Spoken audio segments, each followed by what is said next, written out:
Yo, we good. Welcome to yet another episode of Proverbs of Profit with myself, Uma Kumete, where we speak all things money, business, and financial literacy.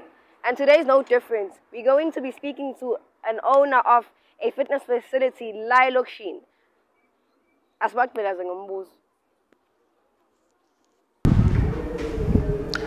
As you can see, this is a spinning studio, and this is used by groups or by individuals if they want to train. And we bought good quality spinning bikes. As I've indicated, they are very expensive, but they are long lasting as well. So, Mr. Skhosana, how are you? Good afternoon, Makumete, and viewers at home. I'm glad to see you. I had a hectic schedule today, but I had to make sure that I see you because I have been looking forward to this interview. We appreciate it so much. You taking actual time to actually sit down with us. So introduce yourself and what you do. Okay, my name is Mr Skhosana. I'm the founder and the owner of fitness club, BodyXcentric Fitness Club, and Mozen SGR Property Development, which was established about 10 years ago. And we have other businesses as well, which is an investment business, and we also do property development. And I have been in business for about 20 years, and I've enjoyed each and every journey. And I'm just glad that you're here so that we can discuss it and share with viewers the experiences, the challenges that I went through. And I hope that viewers at home will definitely learn something from this interview. We appreciate it, sir. Yes. So now that you have your business, your different type of businesses, I want to understand, what inspired you to actually venture into entrepreneurship? Okay, that's a good question. You know, when I grew up, I always wanted to be an engineer. And in particular, I wanted to be an aircraft engineer. And then when I was doing my studies at home or at school, I actually concentrated on subjects which will lead me to the path where I will end up becoming an aircraft engineer. And then what happened is that I was lucky to be accepted and recruited by South African Airways in 1994 as an aircraft mechanic. And then I grew up with that mentality that, you know what, I eventually want to be an engineer. And during my studies, I went to EFT College, and also went to VETS Technicon, where I did mechanical engineering. And then when I completed my studies at SAA, I was a qualified aircraft mechanic engineer. And what happened afterwards is that I just felt that, you know, I've got this passion for building houses. And because my aunt was an entrepreneur, she used to own shops. And then what I noticed from her is that she was always having money. And even though I was employed but by SAA, I would go to her and request for 50 rand maybe to buy, you know, something, you know, food, etc. And then I noticed that my aunt is always, you know, loaded. Yeah. And in my case, as a normal employee, I have to wait for the end of the month to get my salary. Then I decided that, you know what, let me just go into this field and try it and see what's going to happen. Because, like I said, I was passionate about houses. You know, I used to watch people's houses. Like I would drive around and watch beautiful houses. And then after that, that's when then I started to do the property development. And what I did is, like, I was buying a house. I will buy a house, and then after that I will sell it. And then after selling the house, then I will get a small amount of profit. And then after getting that small amount of profit, then I will buy another house and renovate it and then sell it. And eventually I managed to accumulate a lump sum, which enabled me to buy a land in Olievenoutbosch. And in those days the land was cheap. It was about 500,000 rand. And unfortunately the bank was not financing, and we had to pay cash. And we bought that land, and after that, we just thought about the business that we can start. It's not an issue of we knew exactly what we wanted to start at Olievenout. And we just thought about it, and until eventually I thought of a fitness club. And we had about 2 people that came to gym at our place, and we only had 1 room. We only had 1 room. And these guys, like, they actually motivated us to build another room for training. And then after that, we bought some equipment, and people started to come in numbers. And then until eventually I went to the municipality to request for the approval of the plan, which was a bit bigger. And the municipality refused to approve the plan because they said, no, you cannot build a 3-room house in a 1,300 square meter yard. You need to have a bigger building. And then I had to go back again and then re-strategize, and I had to get the architect to redraw the plans. And then after that, the plans were drawn, and then the structure was bigger. I think it was about 500 square meters, and we took it back. It took about 2 years for the municipality to approve the plan, yes. And then after that, the plan was approved, and then we started to build. And there's another process that we had to go through. And I always say that, you know, when you see a structure that has been built, there's always a story behind that structure. And that's what we had to go through. And that's how the business started, the BodyXcentric Fitness Club business. So essentially, you deal with property, but you figure out what to do with these different properties. Yes. What happened is that when we realized that, you know what, we shouldn't put our eggs in one basket, we just decided that let's expand the business. Let's have other businesses on the side.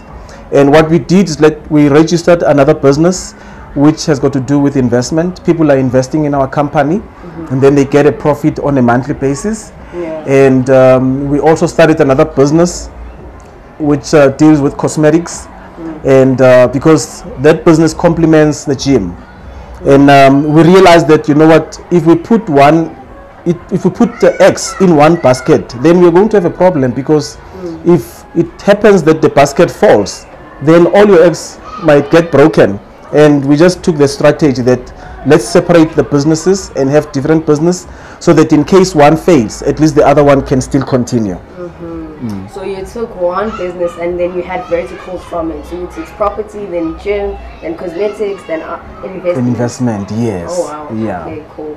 So what I want to understand, you're one person. How are you managing all of this? Because I only understood the gym part. Now that you're explaining it, I'm actually seeing it's okay. It comes with a lot of other layers. How are you managing this? How do you have employees in place to kind of help you with these different sections of your business, or do you still manage everything yourself? Okay, yeah, that's a good question as well. You know, this question is very broad in such a way that I will just start with the basics, the foundation. Education is the most important thing. That's why I always encourage people to be educated, to make sure that if you've got a small amount of money, register for a course which will empower you academically. And I was in a corporate environment, and I started to work as an engineer at South African Airways.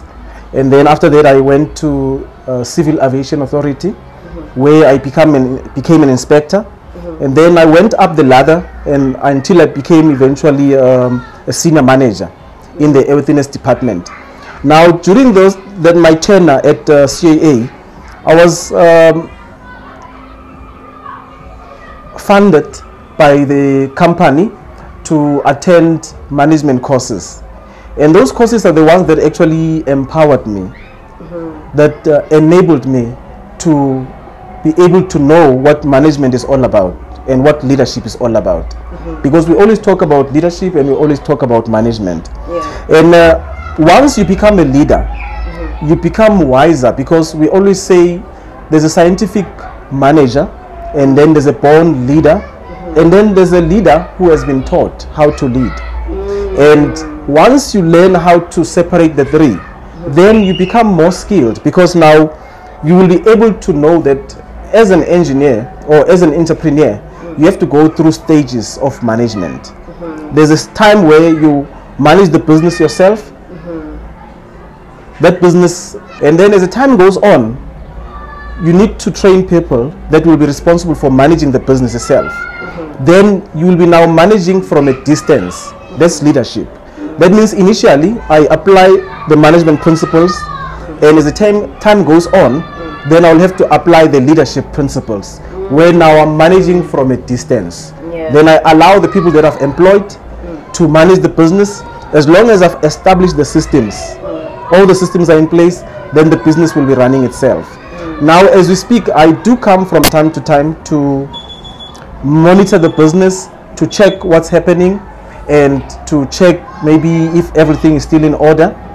And I'm also a handy person because I also work with my hands. I still enjoy working with my hands. I do the basic work. Like, it's just that today you didn't find me, you know, in my overalls. Most of the time you'll find me in my overalls, and then you will find that I'm busy painting, I'm busy, you know, installing electrical wires, etc. Because I'm a handy person. And I actually believe that if you are a leader, you shouldn't be somebody who is just watching people work, you know, who are working. You're also supposed to participate.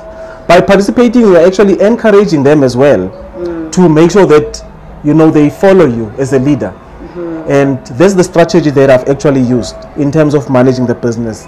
And in terms of managing all the businesses, as I've indicated, I put systems in place, and the systems are now in place, and the businesses are managing themselves. It's flowing. And it's all about trust as well. You know, when you're working with people, you need to trust them. And you also have to give them a benefit of doubt. And you will find people that are not honest, people who will try by all means to steal from the company. But you'll find people as the time goes on who are honest. And it takes time for you to get to know those people. To develop that. Yes. Makes sense. And I don't want to lie to you, in these interviews, what I've been shocked by is that a lot of the business people that we're going to Lokshini, when we get to your guys' facilities, it does not look, or it seems as if you guys understand what you trying to develop Ilogish. We walked into your facility, it is a beautiful facility, and I've been saying this in almost every interview. This place is actually beautiful, right? Thank you. So, manje, mina as an only so looking at what you're doing, it can feel far-fetched, all right? In a sense, how did you start your business? Because for a person who said, look, we're seeing you complete, we're seeing the beautiful building, but it's very hard to comprehend. Okay, how do you get there though? So, how did you start? Okay, thanks a lot, first of all, for your kind words. By complimenting the place, and we don't see the beauty that people are seeing. And thanks a lot, we really appreciate it. You know, coming from a corporate environment, I have been exposed to contemporary buildings, and I've traveled to all continents, because when I was employed as an engineer, I used to travel a lot. And when I was working for South African Civil Aviation Authority, I used to travel a lot. And then I get exposed to hotels, you know, top of the world hotels, and I got exposed to buildings which out of this world. And then that actually created something in my mind that made me to think that whenever I build something, I'm going to make sure that I bring the town into the township. And that's why, like, when you come into this building, you will notice that everything is in order, everything has been organized, or it's been built in such a way that it's in order. And we wanted to live the standard, the CASI standard. And I want to encourage other people as well, that when you are doing a business, do not do something just to create money or to make money. Make sure that you create something that's going to be attractive, because in most cases, people are more concerned about generating money. They don't care about the face of the business.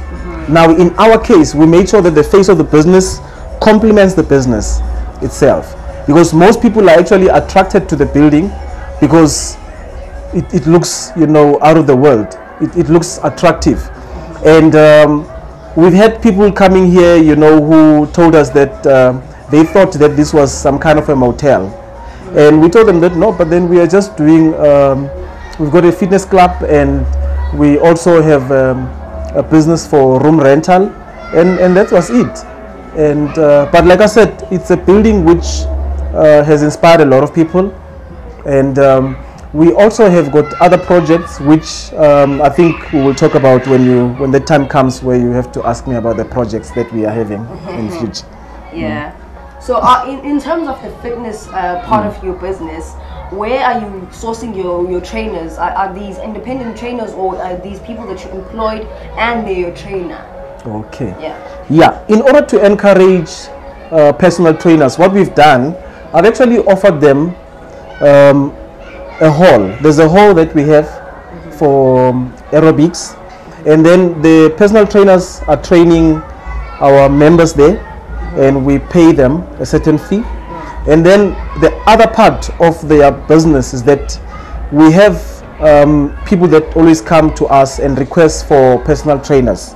And then what we normally do is that we give the personal trainers an opportunity to be independent. That means whatever money that they are making, that money goes into their pocket. It doesn't come to us. By so doing, we are actually encouraging them to grow within our business. It's like, I know that when you go to Virgin Active or to Planet Fitness, they will tell you that the personal trainers, they pay about 5,000 to 10,000 per month. In our case, they are not paying any cent.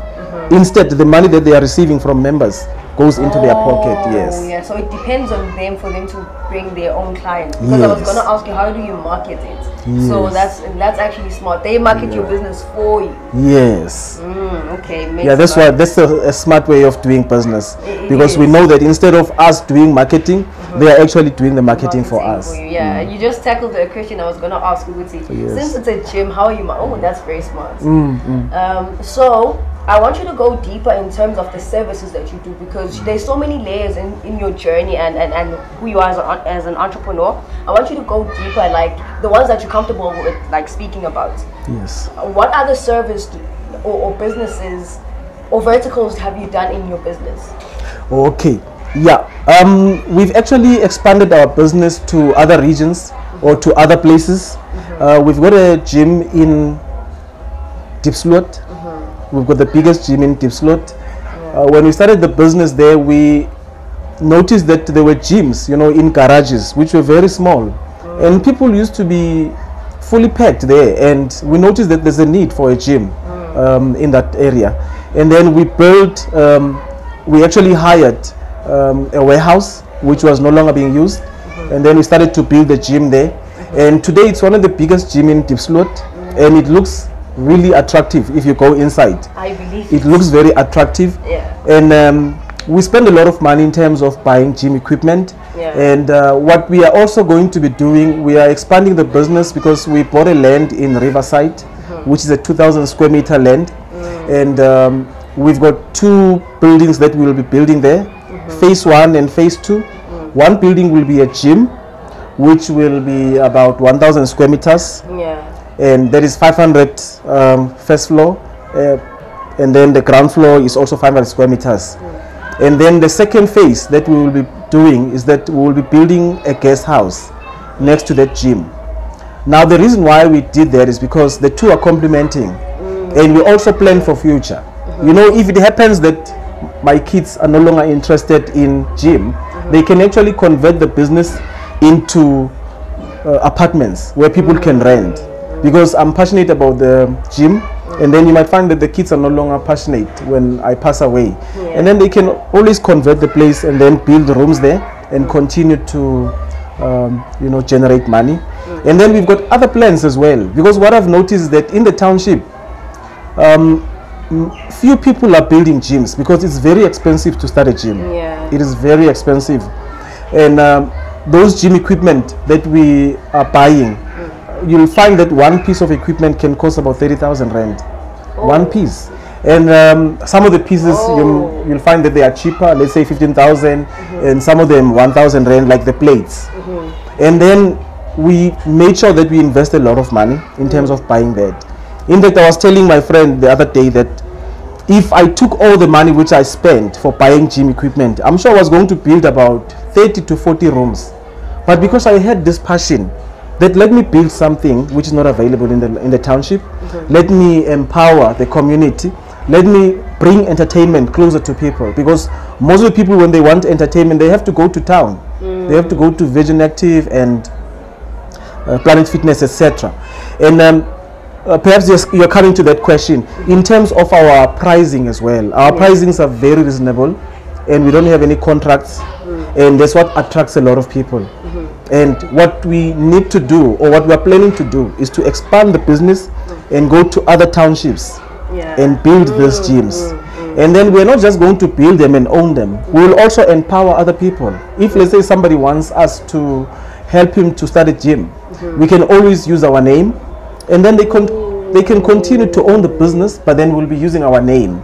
That means like our name, like a franchise, but we're not going to charge them any franchise fee. It's like they will just be using our name because our name is already established. And after that, then they can continue to own the business. Yeah, you just also answered the question, because what's the future plan for this? Because like I said, this is beautiful. I didn't even know you had other facilities, and so as a business person, in the hood, the dynamics are completely different. What challenges do you face as an entrepreneur, especially in this field, in this industry? Okay, well, that's a good question. Most of the people who are joining the gym, you will find that some of them have never actually ridden a bicycle. Now we bought spinning bikes here. I think about 13 spinning bikes, and each costs about 13,000. Each spinning bike costs about 13,000 rand. And the first thing that happened is that first month when people were using the spinning bikes, they started to break the pedals. Because most of the people were not even used to riding a bicycle. And then the second thing is that some of the people are not disciplined. You know, by right, if you're using equipment, then you're supposed to re-rack them. If, let's say, we're using dumbbells, once you're done, you're supposed to re-rack them. But most of the people are not doing that. And that's the challenge that we have, because they will just leave the equipment spread all over. And then, luckily, we've got somebody that we've employed who's responsible for making sure that he picks up the equipment and re-rack them. And then the other thing is that I was requested to build showers. And I've had a very bad experience with showers when I was building rooms. You know, once you have showers where like people are sharing, it becomes a serious problem because of the hygiene. Some people are very, careful, and other people are very reckless. And then we decided that no, we are not going to build any showers, because it appears as if people in the township, once a business is in the township, they tend to, vandalize it and become careless. Whereas if the business is in town, they tend to be very careful. A good example is if somebody was, eating bananas in a taxi, he will keep the banana, leftovers. And then once he enters the township, he will open the window and throw that banana outside. Now it just tells you of the mentality of, the township people. Not all of them, some of them. That some of the people view the township as a place which is not clean. As a result, we should continue where other people ended and continue to, make it dirty. And I think I wish that black people can change that mentality and respect properties or buildings in the township in the same manner as when they respect buildings in town. And then the other challenge as well, which I think it's a bit of a challenge. It's a big problem. When you tell people that they are paying a certain fee towards the gym, they tend to abuse, for example, the receptionist. If, let's say, the receptionist says, why are you misusing that machine? They will come to them and tell them that, but then I've already paid. I've paid a fee for this, and it's my right to do whatever that I want, of which is wrong. They're not supposed to be doing that. if you've got gym equipment, you should use it in such a way that when the next person comes over, he can be able to continue where you ended. It shouldn't be an issue of when you use the machine, you will abuse it just because you paid for that machine. Makes a lot of sense. Yes. Okay, cool. So what I also wanted to understand, because I want to revert back to your services. You said that there's a service where people can invest. How does that work? Okay, yeah. In fact, one of my business partners approached me, and then he said, you know what, because you've been in business for a long time, is it possible if we can start a business together? And then I said, okay, what type of a business? He said, because you've been established, let's start a business where people can invest in our business, and then we can use this money to build other businesses, and then the profit that we are getting, we can share it with the shareholders. Now, we don't call these people shareholders, they are investors, because once you call them shareholders, then it becomes more complicated. Now, there are two options. The first option is that if you invest, let's say 5,000 rand, you get about 10% profit every month, and then that money gets deposited into your account. But then for those who are investing for a long term, 6 months, you will get 16% every month. That means after 6 months, you will get 100% of your profit, of the money that you invested. And then basically what happens that if you invested 5,000 rand, after 6 months you get 10,000 rand. Then what you will do is that you can take your 5,000 rand that you invested and be left with the profit that you generated. Then your profit will continue to multiply. Now, this is not a pyramid scheme. It's a business which is based on collateral, because we've got securities on our side. In case the business fades, then we can sell maybe gym equipment, we can sell our assets in order to pay to the investors, in order to give investors their money. Unlike somebody that says, I've got a product, but you don't know what the product is all about. Or somebody that says, no, I'm going to take your money and invest it somewhere else. And it becomes a problem, because now once you come with a genuine business, people tend to be scared and say, yo, this is going to be another scam. And in our case, it's not like that. And what we're planning to do as well is that as the time goes on, people that are investing are going to be shareholders in our business. Because if, let's say, we buy properties and then we build rooms, and then that money that we are generating will be now the money that we'll have to give to the investors. And you know, that first investment that the money that they invested initially will continue to multiply. But then now, if you've got other businesses, that means they will get money from those businesses as well. And we also have got our website for the fitness club. It's www.bodyexcentric.co.za. Yeah, the other one is www.cwcinvestments.co.za. Yes. So you take the people invest, and then you take the money and actually expand the business, so that it generates more money. So okay, that's and then after that we give money back to the people that invested. And this is a business which is existing. It's like a person can pop in and say, okay, I've come to check if the business is still real or what's happening, and then you will still find us here. I like that. And the first person to invest in my business was my mom. You know, our mom are always having trust on us, and she said, you know what, I'm going to invest 10,000 rand, and she gave me the money, and then we took the money and we put it in the business, and she never looked back. So before I go to you've just created another question. So the fact, who qualifies to be able to invest? Do you have to have a particular, what's the qualification criteria for people that want to invest in your business? Okay, any person can invest. You know, a person who has reached a year of decision making, like it can be 16 years or 18 years. We don't discriminate. And then what we normally do as well is that when you complete our form, we will request you to enter a beneficiary in case, you know, you pass away, and then the person that's left behind can always continue with the business, and that's how secure the business is. Okay, makes a lot of sense, no? So how did you find capital to start your business? Ngoba again, as umuntu, I'm speaking from a perspective of umuntu waselokishini ukuthi it seems hard, especially when you see the finished product. It seems like a lot. So Baba, how did you get the capital and funding for you starting your business?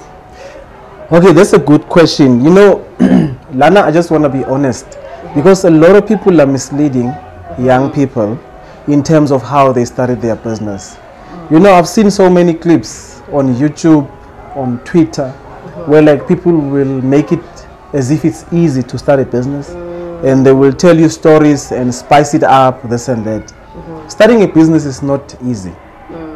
Maybe for other people, especially if you had maybe parents that were wealthy, then it becomes easier. Or maybe if you were lucky to be funded by the government, etc., then it becomes easier. But if you are self-funding, it's a very tough journey. And what I would love to say to young people is that where there's a will, there's a way. That's what actually kept me going, because when it was tough, I had a vision and I was focused.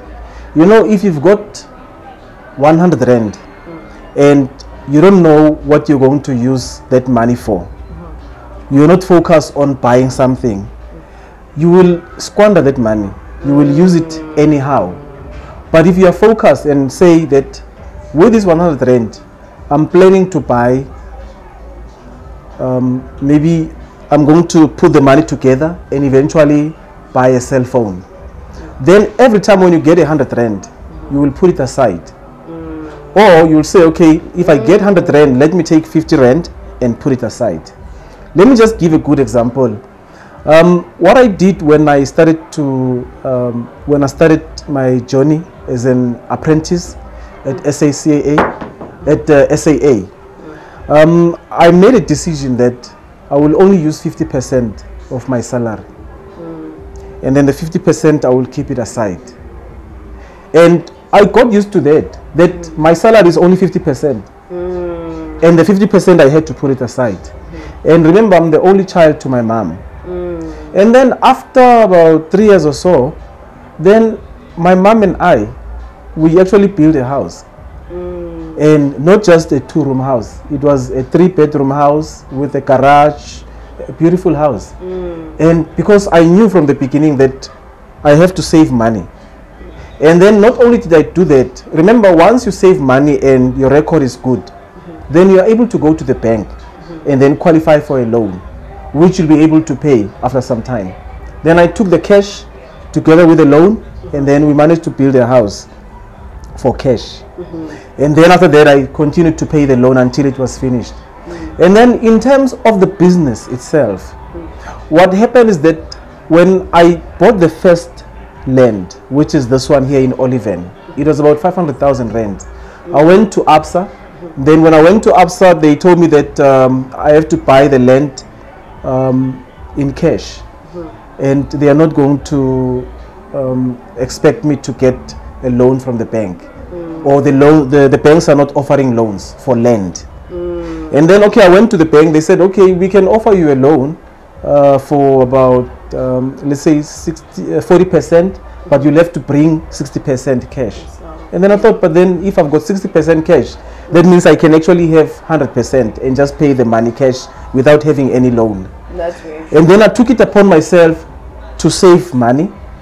And then what I did as well is that when I started the business of buying and selling houses, the money, the proceeds from the sale was taken and put aside until eventually I had about 400 and something thousand Rand cash. And then I took that money, I went to ABSA. And then I said, okay, at least I've managed to accumulate so much, 450,000 Rand. And then can you please give me at least 6 months to pay the rest? Because now they gave me a timeline that I have to pay this money within a year or so. And then I had to make sure that I'm given 6 months to pay off the 50,000 Rand. And then I managed to pay off the 50,000 Rand. And then I bought the land cash. And then in terms of building, it wasn't something that happened instantly. I think it took me about 3 years or 4 years to build the structure as you see it. It took me a long time and a lot of sacrifices as well, because I've got a family, and you know, we had to say this time, instead of us going to a holiday, let's just put money together so that we can be able to build this place. And having an understanding family has been very instrumental to me, because they understood the goal, that we need to be focused and we need to make sure that we achieve this goal. Then once everything is finalized, then the money that's going to be generated from that business will enable us now to go on holidays. Let's sacrifice at least for a moment, let's say 2 years or 3 years, but then once the business is established, then we can be able to enjoy the fruits of the business. Now, what we did in terms of building this place, you remember my story when I said that we started with 1 room, and then we expanded 2 rooms, etc. That's what we did. The place was built in phases. We built 1 room, and then after that we built 3 rooms, and then after that we built 8 rooms, and then after that we built the rest of the structure. And then what was instrumental as well is that my wife was employed in one of the companies, a retail company, because she's a biotechnologist. And then she resigned from work, and then we took some of the money that she got. It was not even a lot. I'm sure it was about 150 to 200,000 rand. And then we took all of that money and we invested the money in the business, because we knew that once the business operates, then we can generate money afterwards. And then for those young people who are, you know, planning to start a business, I would say that it takes courage, it takes perseverance to start a business, and it's not something that happened instantly. And what you need to be careful of, do not be misled by people who are, you know, appearing on YouTube and telling you stories that it was easy and I was, you know, having a YouTube video, this and that. Some of the stories are fabricated. They are not necessarily a true reflection of what happened. When a person starts a business, they go through so much challenges, they go through so much difficulties, where at times you have to sacrifice, you know, your time and make sure that you start a business and, you know, put everything aside, friendship and just a whole lot of things, in order to make sure that you continue in this journey. Now, when I'm saying friendship, and I mean that if you've got friends, it does not necessarily mean that now you need to be taking them out on a regular basis. You need to invite them, you know, for parties, etc. But also remember that you have a goal that you need to fulfill. And you can just say, okay, we can go out, you know, to eat outside. And then instead of me sponsoring everybody, you can say, guys, let's contribute. And then my friends should understand that I've got a vision and I've got a goal that I want to fulfill. And even when it comes to families as well, it doesn't mean that now when you've got a goal, you need to wear blinkers and say, I'm not looking at everybody else. I'm just going to concentrate on the business. You know, there's this thing we call a black tax, of which I don't like to use the word black tax. I believe there is just a responsibility that we have to take. We've got siblings, we've got parents that also look after, up to us to provide them with something so that they can survive, so that they can live. And then we also have to look back as well and say, you know what, even though I've got a vision, even though I've got a goal, but let me also look back and assist where I can. Now, this journey is not easy. Do not be misled. You will have to go through a lot in terms of, you know, making sure that you save money. You deny yourself of cell phones, expensive cell phones, and you know. So as we close off the interview, I want to understand, Buti, what are the mistakes that you've made as an entrepreneur? Because a person that has such a vast understanding of entrepreneurship as yourself, I'm sure, Buti, you had to make a lot of mistakes before you got here, right? So please, as we close the interview off, please explain those mistakes and how you grew from those mistakes. Okay, thanks a lot. You know, during my journey as a business person, there are a couple of things that I did, which when I look back, I actually regret.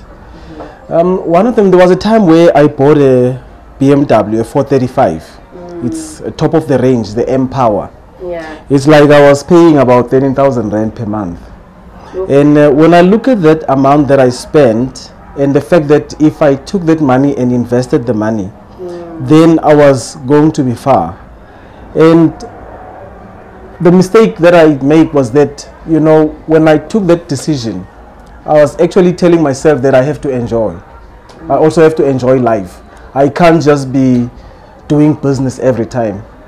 And looking back, perhaps what I should have done was that, let me just buy a car which is reasonable, and then after that, take some of the money and then invest it in business, and then build a structure. For example, rooms for rental or any other business which is going to assist me in terms of generating money. And then once I've got enough money, or once I accumulate enough money, then I will say that, okay, this is the right time for me to buy a car and pay a lump sum. Because the biggest challenge that we have is that we always go for installments, 48 months installment. And it's always good to pay a deposit. Let's say 50,000 or maybe 100,000 rent deposit, so that when you are remaining with the balance, then you will pay a small amount of money. And that's wisdom. And the other thing is that we always say that cars are not an asset. It's true. They are not a good investment. They are not assets. But you can turn that around, because you can actually use that car to work for you in business, in terms of advertisement, in terms of, you know, taking your clients to view maybe other businesses or projects. And the fact that if you use that car as an investment, then you won't be complaining that I bought this car and it became a liability. I think what you need to do is that when you buy a car, make sure that even though you enjoy it, but make it useful as well. Let it be an asset. Let me give an example as well. You know, one of the rich people once said, if you buy a house, it becomes a liability, especially if you don't use it. And I do agree that not every person wants to be in business. And I'm one person who's not forcing people to go on business. It's a choice. Some people choose that they want to work for the rest of their lives, and others are not content with that lifestyle. They will say, no, I want to go into business because I want my life to improve.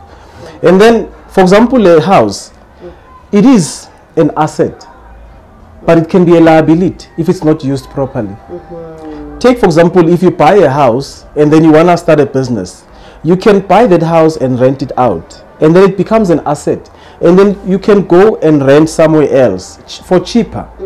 And that money that you are generating in that house will be able to pay that house off. It doesn't become a liability anymore. Because even though you pay off that house when you are staying there, yes, after 10 years, 15 years, it will increase in value. But the fact of the matter is that you will also lose. But if you use that card towards, you know, creating money, which will enable you to pay off that house, that's wisdom.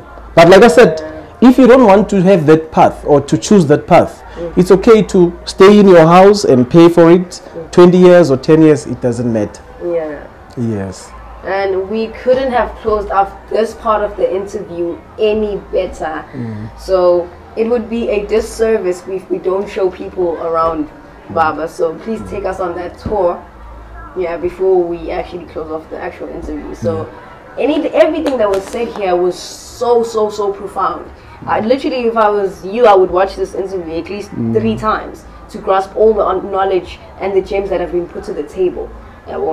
So just as a cream on top of the cake, we'll tour this like the whole building and the facility to show you guys how a person can create an amazing facility. You no longer have to go to Yepi to find this type of quality. Right? So can you please take us on this? Thank you. Please join me as we take a tour of the building. Thank you.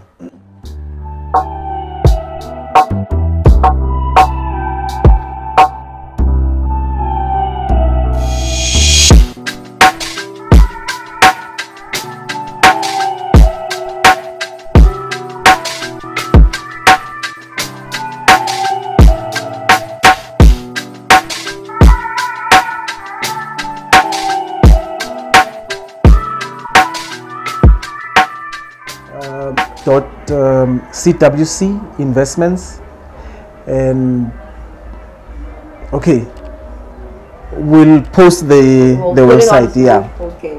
You know what we'll do now? We'll put it on